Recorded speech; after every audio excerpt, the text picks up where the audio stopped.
Hello and welcome to Hot Stuff, a talk show where the conversations are always hot and the tea is scalding. We're your hosts, Jillian and Jessica, and for our first topic today, we'll be discussing what we think is the worst song ever. Jessica? I have a few that come to mind. You're so ready for this, you're like... I have a few. A playlist. Oh yeah, so I guess the first one I would say, I was first introduced to it by watching Glee.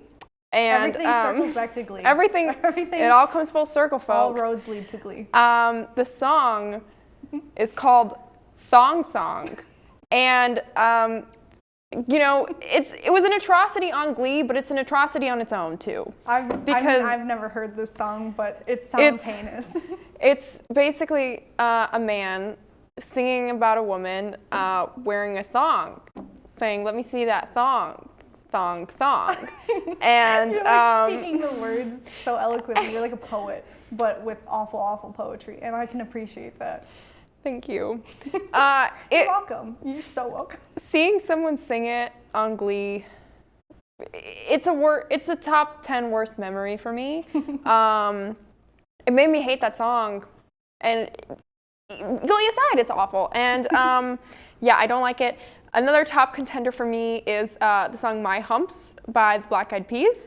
Don't rip on the Peas. Don't do that. Okay. Come on. It's a good song. I know it sounds stupid, but don't tell me that like back in 2014, if you went like roller skating and it came on, you weren't like immediately hitting that rink like ready to go. I couldn't afford roller skating, so no, I did not. I think I love the Black Eyed Peas. I jammed to quite a few of their songs, but it just does not slay in the way that like I Got a Feeling slays, or the way I'll agree with that. Like the Black Eyed Peas have some, you know, they slap. But yeah, My Humps is probably bottom tier for them. Exactly. You can't rip on it makes me uncomfy so much to listen the to. energy into it. I love it. It makes me uncomfy to listen to it, okay? And that's the barrier for me. It gives you the bad shivers. The ick, if you will. It gives you the ick. Yeah, so I'm not gonna reach for my humps ever. I'm not gonna reach. Don't ever say that again. Don't ever say I'm never gonna reach for my humps ever again. Don't reach for your humps. And this is a public service announcement. Don't reach for anyone else's humps ever. Well, what's your least favorite? What's the worst? I think any song on Glee is probably bad. Like, it could be a great song, but once they put it onto Glee, it's just an awful cover, and I can't listen to the song anymore without hearing the version of it from Glee. You know what I mean? Like, we talked about this last episode, but like, you know, like the Prince song with Matthew Morrison covering it. Yeah. If I listen to it, I hear the instrumental in the beginning, and then all I hear is Matthew Morrison, and I get jump scared. Like, I gaslight myself into thinking that the song is like a Glee original, and that the original like actual song didn't exist. So I don't know. That's all I really have on that. Some awful music out there. Yeah. Our next topic is Britney Spears' pregnancy announcement. Jillian, how are you feeling? Congratulations, Miss Spears. We talked about the Britney Spears conservatorship a few episodes back, and I know that one of the big things that I talked about in that episode was talking about, you know, your reproductive rights and, you know, Britney Spears' rights to have a baby. And that was one of the main reasons that she wanted to, you know, be in charge of her own life. She wanted to settle down. She wanted to have kids. And Britney Spears, you know, she controls her own life now, and she's expecting. I think that's fantastic. Good for her. Like, she's been wanting this for a while, and I'm enthused. I'm so excited for her. This is like the American equivalent of like the royal baby. Like, for sure. When like, you know, the royal baby was born and everyone was so hyped and they were all excited and they were like, if they don't come out with the baby like that scene in The Lion King, I don't want it. But like, this is it for me. I will be following this pregnancy. I wish Britney Spears all the best luck because this is amazing. I love how she like announced it too, because it wasn't like a typical like pregnancy photo. It was like a stock photo of just like a flower, and then she like just put it in the middle of like a paragraph caption, like unhinged, just like typical Britney Instagram behavior, I think. But like, I'm so excited. I'm so happy for her. This is what she's been wanting for such a long time. I'm only concerned though that Queen Elizabeth is gonna die and then she's gonna come back as Britney's child, and like obviously that's a very rational concern, and That's a very understandable thing. I appreciate that. I'm worried because like Brittany deserves only the best. Brittany does deserve the best. I hope that her pregnancy goes well, and I hope things work out for Miss Spears. Yeah. She doesn't deserve Lizzie as her daughter. Okay, that's all we have time for right now, but we will be right back after the commercial for our next topic, what is the right way to eat a cupcake, right here on Hot Stuff. What does it mean to be a war hawk? It means allowing myself to dream big and think outside the box. Pushing the limits of what I think is possible. Seeing ideas through from start to finish. Collaborating with professors and peers. And seizing opportunities in the community to put my knowledge to use. I'm studying abroad, learning another language, and listening to the stories of others. I'm making lifelong friends and fearlessly sharing my gifts with the world. As a war hawk, I stay balanced, take great care of myself, and get out of my comfort zone. I refuse to let the past determine my future. And I'm taking confident steps in the directions of my dreams. Sometimes it doesn't make sense. And other times it couldn't be more exciting. But I will keep my goals in mind and never quit. Because that's the war hawk way.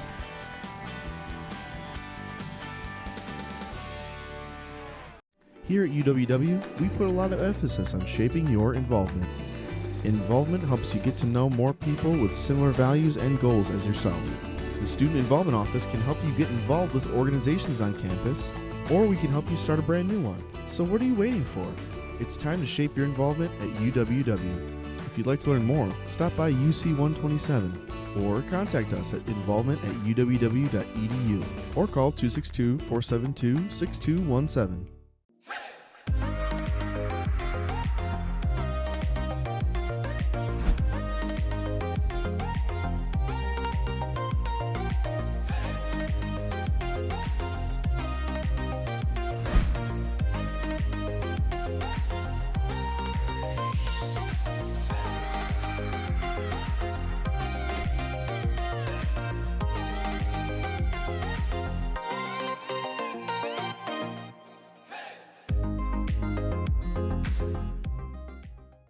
Welcome to Jitters Coffee House. Located on the first floor of the Wells Towers, Jitters is a student-run coffee lounge and offers a variety of coffee and ice cream-based drinks and is home to many entertaining programs, including live music, gamer trivia nights, and other performances. Coordinate your activity by emailing jitters@uww.edu. Jitters is completely run by volunteers who can earn service hours and even receive a free drink during their shift. Stop in tonight at Jitters Coffee House, where fun events and community come together.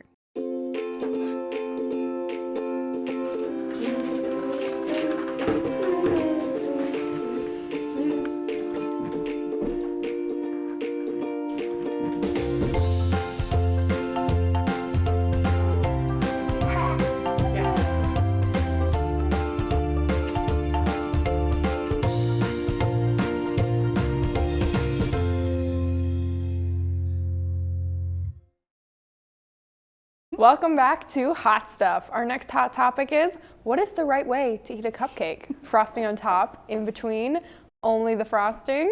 Jillian? I'm gonna have to say none of the above. Okay, this is probably like my most controversial opinion. Teacups ready? Tea? I mean, I know I've said a lot of stupid stuff on the show before, but I'm gonna say none of the above. I don't keep the frosting on top. I don't sandwich the bread on bottom. You put it on the top. I don't eat only the frosting. I toss that frosting in the garbage. I'm not gonna lie. I mean, like, when we were kids and we had such big sugar tooth, I was a huge like sweet tooth kid. And I remember getting frosting on my cupcake and you'd lick it all off and then like you see all these kids who like take 2 bites of the bread and then they toss it out. Bread, cake, the cake part. But I'm at the point now, I'm at the point now where I just scrape the frosting off and I toss it in the garbage because it's like I can't handle any sort of like sweet foods anymore. It's too much for me. I feel like such a grandma. I feel like that's offensive to say because like I'm sure that my #1 fan on the show is my grandma. Hi, Grandma. Hey. But I scrape the frosting off and then I eat the cupcake. So I leave like just like a little bit on and then I'll eat it. And I know I'll probably get a lot of hate for that, but like the frosting that's crunchy in between my teeth, it's like, it hurts my stomach. I have a sensitive tummy. I I can't do that anymore. And I'll probably get a lot of hate mail for that.